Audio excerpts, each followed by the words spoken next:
I never imagined I'd be writing this post, but here I am at 2 a.m. trying to make sense of my life. I'm Maria, 52, and I've been married to Philip, 55, for the past 15 years. Philip has 2 kids from his previous marriage, Michael, 28, and Melanie, 26. Their mom passed away from cancer when they were young, and I came into their lives when they were 13 and 11. The beginning wasn't easy. Both kids were still grieving their mom, and I understood that. I remember the first time I met them, 2 scared, hurt children who looked at me like I was trying to replace their mother. I made it clear from day one that I wasn't there to replace anyone. I was just hoping to be another person in their life who cared about them. It took time, but slowly things changed. Michael was the first to warm up to me. It started with small things. He'd ask me to help with his homework, or he'd tell me about his day at school. Melanie took longer, but she came around too. By the time Philip and I got married, both kids stood with us at the altar. Over the years, we built a strong relationship. Michael especially and I grew close. He would come to me for everything: advice about school, relationship problems, career decisions. When he got his first heartbreak at 17, he cried in my arms for hours. When he got into his dream college, I was the first person he called. I attended every graduation, every achievement, every milestone. I was there when he started dating Maria, his now wife, and I helped him plan the perfect proposal. 5 years ago, when Michael wanted to start his own business, a tech consulting firm, he came to me first. He had a solid business plan but needed initial capital. I had inherited some money from my parents, and I believed in his vision. Without hesitation, I gave him $50,000 from my personal savings. Philip thought I was being too generous, but I saw it as an investment in my son's future. Michael promised to pay me back once the business took off, but honestly, I wasn't too worried about the money. I was just proud of him for chasing his dreams. The business did well initially. Michael worked hard, built a good client base, and things were looking up. He met Maria through a client, and they fell in love. I liked Maria from the start. She was kind, intelligent, and made Michael happy.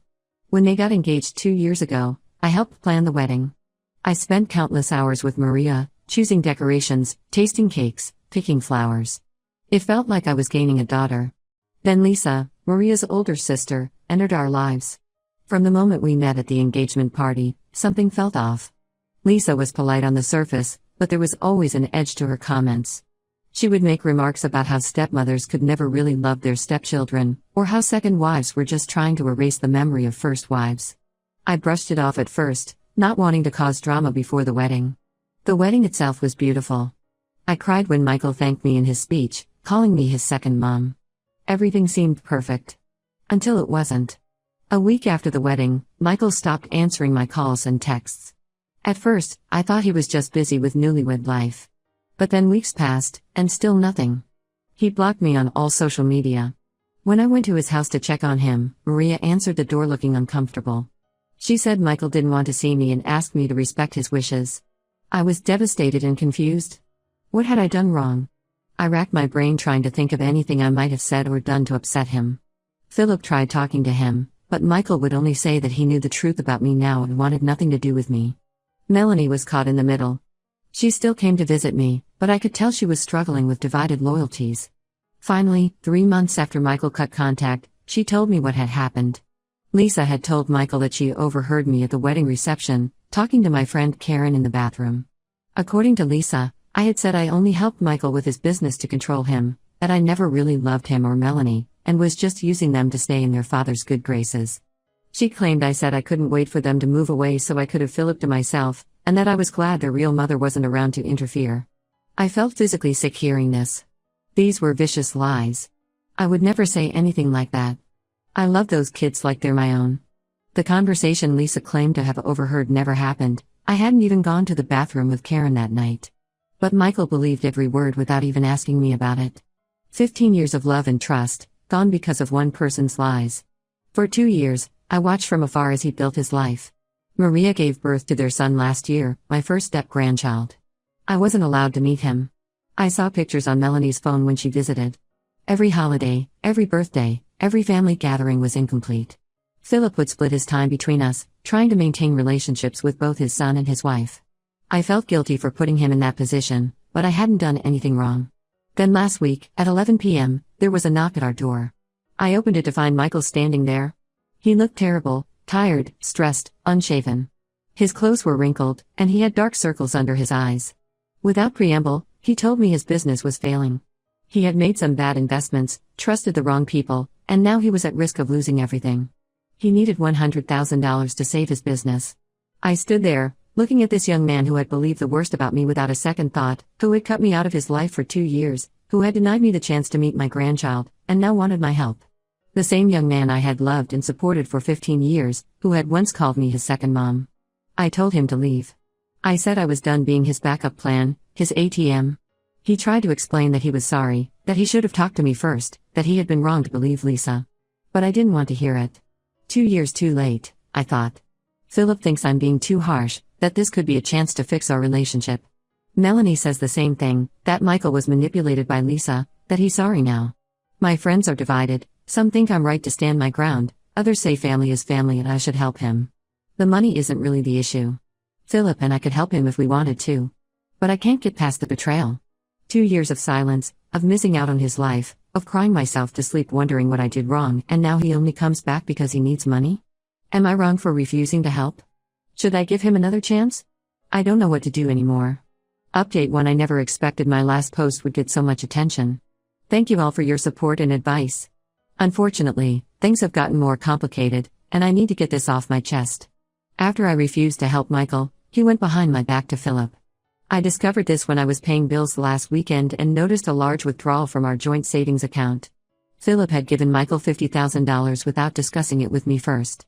I felt like I'd been punched in the gut. In 15 years of marriage, we'd never made major financial decisions without consulting each other. When I confronted Philip about it, he got defensive. He said he couldn't watch his son lose everything he'd worked for. He argued that as Michael's father, he had a right to help his child regardless of what happened between us.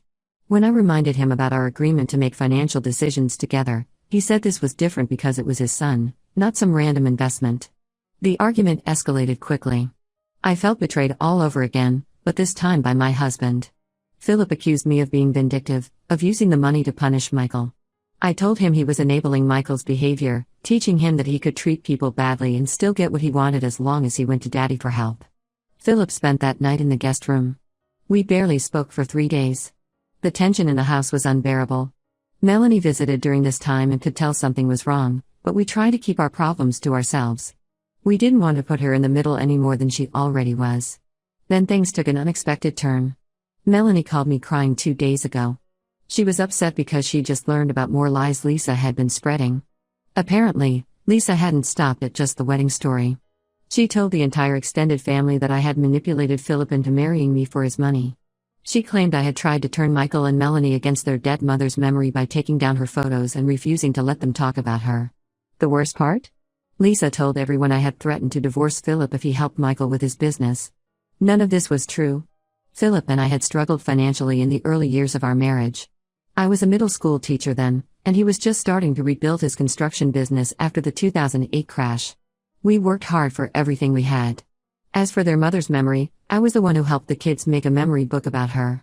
I spent weeks helping them gather photos and write down their favorite stories about her.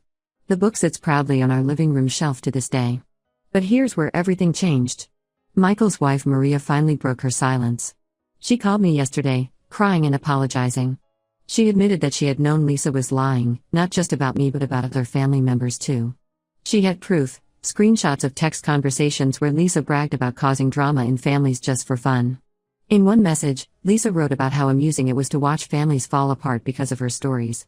Maria explained that she had wanted to speak up sooner, but Lisa had dirt on her family. Lisa had threatened to reveal some damaging information about Maria's father if Maria ever exposed her lies. Maria had kept quiet to protect her family, but she couldn't take the guilt anymore, especially after seeing how Lisa's lies had torn our family apart. Michael came to see me today, with Maria. They showed me everything, the text messages, the evidence of Lisa's manipulation. Maria had been collecting proof for months, documenting every lie, every manipulation. It was worse than I thought. Lisa hadn't just told one big lie at the wedding. For months before that, she had been feeding Michael small lies about things I supposedly said or did. She told him I complained about having to help with his business. She claimed I made fun of his relationship with Maria behind his back. She even convinced him I had tried to talk Maria out of marrying him. It was a systematic campaign to poison him against me, and it worked because he trusted her. She was his wife's sister, after all. Michael broke down crying when he saw all the evidence. He apologized over and over, saying he had been stupid and wrong. He admitted that deep down, he'd had doubts about Lisa's stories, but she had played on his insecurities so well. She reminded him that his birth mother hadn't lived to see him grow up, suggested that maybe I was just pretending to care about him to keep Philip happy. I sat there listening to all this, feeling numb. On one hand, I was relieved to finally understand why Michael had turned on me so completely. On the other hand, the pain of his betrayal felt fresh all over again. Yes, Lisa had manipulated him, but he had still chosen to believe the worst about me without even giving me a chance to defend myself. Philip was there too, listening to everything. He looked sick when he realized how thoroughly we'd all been manipulated. He apologized for doubting me, for giving Michael the money behind my back. He promised to get the money back from Michael. I'm still processing everything. The betrayal feels different now, it shifted from Michael to Lisa. But I can't forget how easily Michael believed the worst about me. 15 years of love and trust should have counted for something.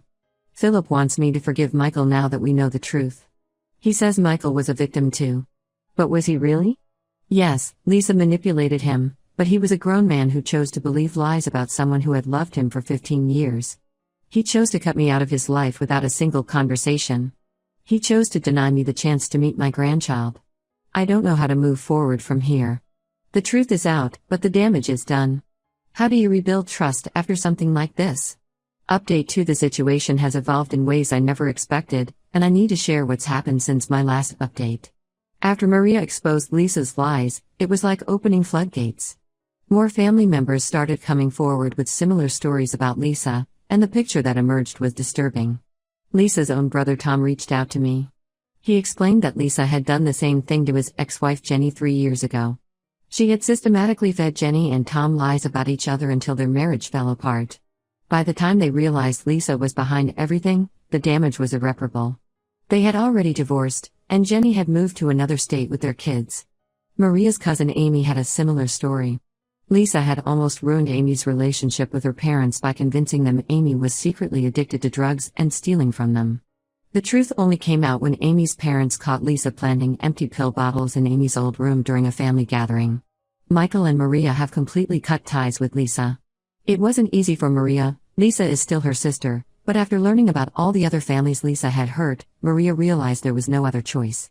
Their parents are devastated, caught between their daughters. Lisa tried to turn them against Maria, claiming she was lying about everything, but the evidence was too overwhelming. The hardest part for me has been watching Michael try to make amends. He's been coming around more often, trying to rebuild what we lost. Last week, he finally brought his son, my grandson, to meet me. Looking at that beautiful baby boy, who is Michael's eyes and Maria's smile, I felt a mix of joy and profound sadness. I had missed his birth, his first smile, his first words. Those are moments I can never get back. Philip has been trying to fix things too. He managed to get the $50,000 back from Michael. It turns out Michael hadn't spent it yet, he was too guilty about taking it behind my back. Philip put it back in our joint account and promised never to make such big financial decisions without me again. He's been extra attentive lately, clearly trying to make up for doubting me. Michael's business is still struggling. The financial advisor he hired painted a pretty grim picture. Years of bad decisions and mismanagement have left the company deeply in debt. Michael admitted that he had been so distracted by the family drama that he made several poor business choices. He's trying to save what he can, but it looks like the company might not survive.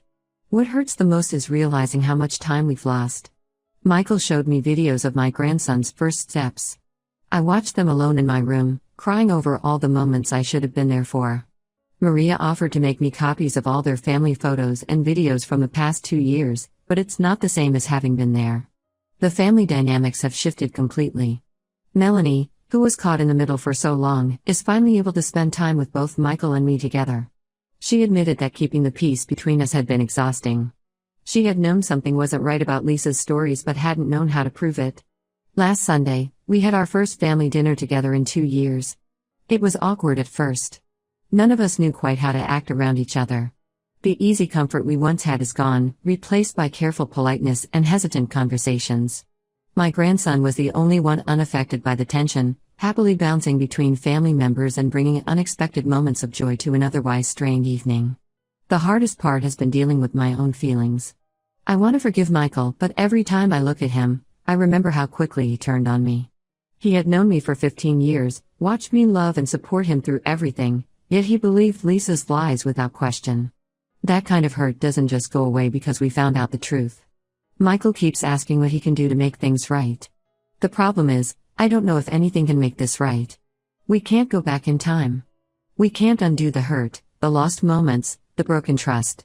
Sometimes I look at him and still see that angry young man who believed I never really loved him. Other times I see the boy I helped raise, who used to come to me with every problem, every joy. Philip thinks time will heal everything, but I'm not so sure. Some wounds leave scars that change us forever. I'm trying to move forward, but I don't know if things will ever be the same again.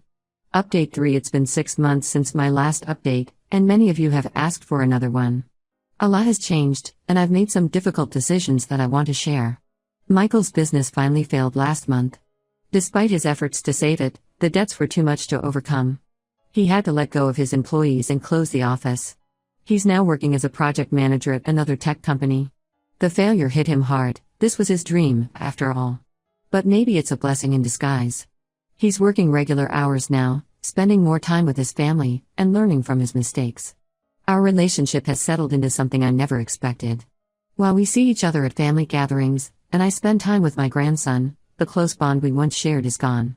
I've accepted that some things can't be fixed, only rebuilt differently.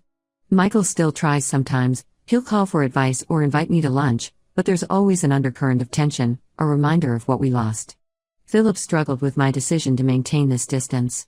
He wanted everything to go back to normal, for us to be one big happy family again. But after months of arguments and discussions, he's finally understood that normal isn't possible anymore. He's learned to respect my boundaries with Michael, even if he doesn't fully agree with them. Lisa tried to worm her way back into the family's good graces. She showed up at our door 3 months ago, crying about how she needed help. She claimed she had mental health issues, that she was seeing a therapist, that she never meant to cause so much pain. I shut the door in her face. Mental health issues might explain her actions, but they don't excuse them.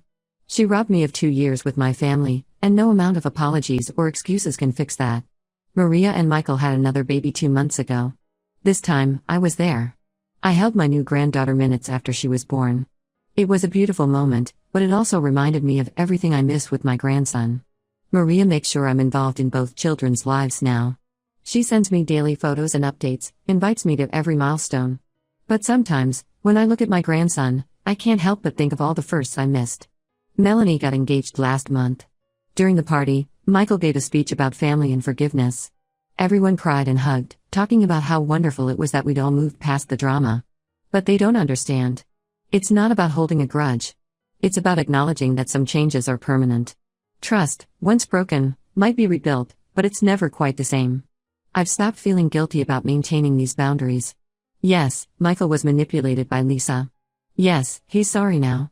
But he made choices that showed me exactly how much he valued our relationship. 2 years of silence. 2 years of believing the worst about me. 2 years I can never get back. Philip and I are doing better now. The money issue is resolved, and we've set clearer boundaries about financial decisions. He's stopped pushing me to fully reconcile with Michael, and I've stopped expecting him to choose sides. We found a balance that works for us. Sometimes I wonder if I'm being too hard, too unforgiving. But then I remember those 2 years of pain, of wondering what I'd done wrong, of missing milestones in my grandson's life. And I realize it's okay to forgive without forgetting, to move forward without going back to the way things were. We're all different people now. Maybe that's just how it has to be.